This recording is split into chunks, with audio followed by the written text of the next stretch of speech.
From exposing Kamala Harris's manufactured tough guy act on a podcast couch, to humbling the most powerful podcaster on the planet on his own podcast.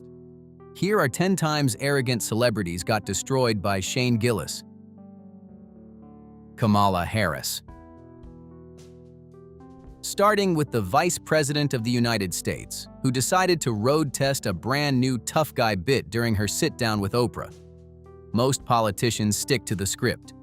But Kamala wanted to rebrand herself as a gun-toting, castle doctrine queen, and she did it in front of Oprah Winfrey of all people. Shane caught the entire performance and shredded it on his podcast in real time. That's the magic of Shane Gillis right there. He doesn't bother with partisan attack lines or fact checks. He just plays back her own words in a baffled tone, slips into a Jamaican accent, and the entire Oprah couch power move evaporates. The carefully focus-grouped tough guy persona dies in roughly 15 seconds. Tana Mongeau. While Shane took down Kamala from 1,000 miles away behind a podcast mic, his next target made the bigger mistake of showing up in person. Tana Mongeau is the patron saint of the curated Instagram feed, the kind of influencer whose entire career runs on filtered selfies, ring light glamour, and mutual flattery between content creators. So when she sat down across from Shane expecting the standard influencer hug fest, he completely abandoned the script. In one breath, Shane reduces a multi-million follower aesthetic empire to a sewer-dwelling horror movie villain. The thing about influencer arrogance is it only has one weak spot, the face. And Shane went straight for it. No setup, no build, just a casual aesthetic comparison that no amount of Facetune can fix. Kanye West. But while Tana's vanity was easy pickings, Shane saved his sharpest scalpel for the apex predator of celebrity ego, a man who genuinely believes he's a misunderstood prophet sent down to remix human consciousness. Kanye West isn't just confident, he's running a one-man religion where he plays both the Messiah and the choir. So, when Shane decided to diagnose him on his podcast, he didn't bother attacking the music or the money. He went straight after the brain. That right there is the trick. You can't fight a god complex with logic.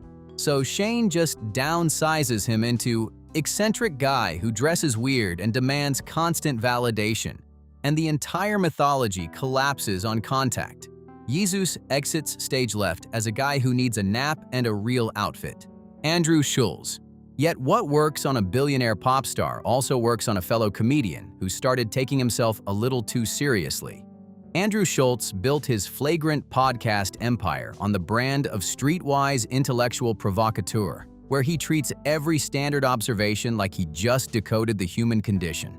Forced laughs, fake epiphanies, the whole performance. So when Shane sat down to play FIFA with him, he started mocking the bit in real time. And Schulz can't even fight back because the impression lands so accurately, he has no choice but to laugh defensively at his own tells. That's the kill move when you're roasting another comedian. You don't attack their material. You attack the broadcasting tricks they think nobody noticed. Seth Meyers. While Schulz at least caught the joke being made about him, Shane's next ambush worked because the host walked directly into it with both eyes open. Seth Meyers is the unofficial mayor of late-night liberal Brooklyn, the kind of host whose entire job is gently steering guests toward the politically correct answer, then nodding along approvingly.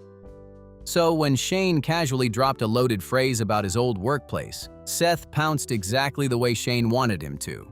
That is a man getting demolished in his own studio. Seth assumed systemic racism, lectured a guest on national television, and then watched the rug get yanked out from under him on live air. The lesson: don't rush to scold the man with the deadpan delivery. He set the trap before you even sat down. Bobby Lee. Speaking of getting walked into, when Shane sat down face-to-face with Hollywood comedy veteran Bobby Lee, he didn't even bother with setups. He skipped the credits, skipped the Comedy Store tenure, and opened with a primal-level hygiene assault that no Hollywood diva could survive. You cannot survive that. There's no comeback. Bobby's whole shtick is being the unhinged Hollywood diva who's seen it all, and Shane just casually informed him he smells like a deep-sea creature, and his entire career was being a sidekick on a 2007 stand-up tour. Game over. The only sound Bobby can make is the panic laugh he does when he's actually been hit. Tony Hinchcliffe and the Nikki Glaser ghost-written nuke. But the most devastating peer-on-peer roast Shane pulled wasn't even delivered by Shane directly. It was a remote-controlled airstrike. Tony Hinchcliffe markets himself as the dark, untouchable assassin of comedy, the king of the roast, the man who can end careers with a single line. Then Shane went on a podcast and casually informed the world that this fearsome roast master drives a Corvette with a vanity plate that reads, "I roast," practices the Joker laugh in private for his friends, and looks like Matthew McConaughey's skeleton. And just when you thought Tony had taken enough damage for 1 decade, Shane handed him a loaded gun at the Tom Brady roast. Sitting in the audience, refusing to even take a spot on the dais, Shane wrote a single line for Tony to deliver right after Nikki Glaser's career-defining set, and Tony walked up there and pulled the trigger. Imagine the audacity of that. Shane refused to even sit on the dais because he doesn't like roasts, and he still managed to deliver the most quietly devastating line of the entire night through someone else's mouth. The man fights other people's wars from his own seat in the audience. Walking back into Studio 8. Yet not every Shane Gillis destruction is a frontal assault. Sometimes the deadliest move is just walking back into a building that fired you and acting like you don't quite remember why you left. Back in 2019, Saturday Night Live hired Shane and then fired him 5 days later. The institution that decides who's allowed to be funny in America publicly humiliated him on a Tuesday afternoon. 5 years later, they invited him back to host the entire show.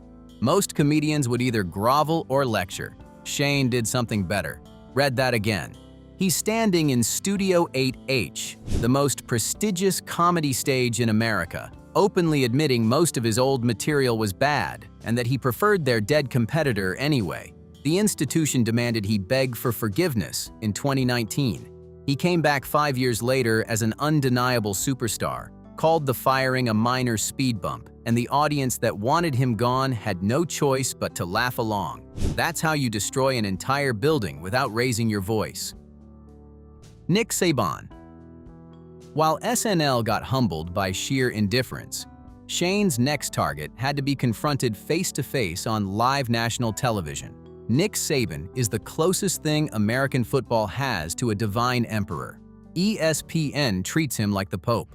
Sportscasters lower their voices when he speaks.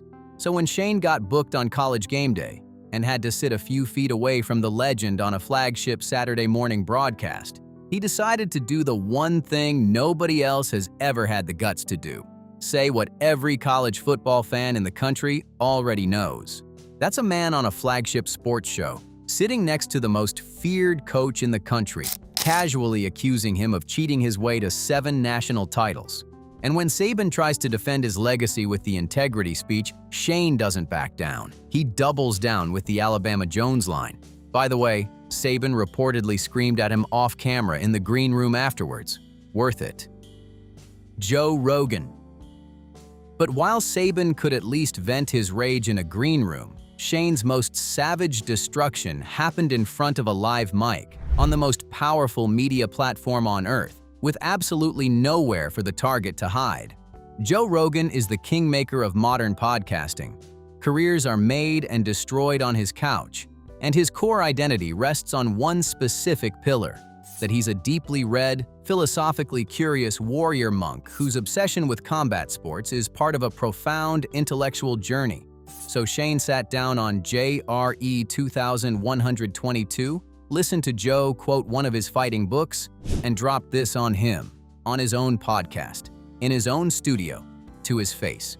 Shane informed the most powerful broadcaster alive that his books are garbage, his vibe is annoying, and the only reason anyone tolerates the personality is the bank account. Joe tries to mount a defense, fumbles around for a comeback, and finally has to concede the point. He literally says, "I got lucky." That's the king getting humbled by the court jester right in front of the throne.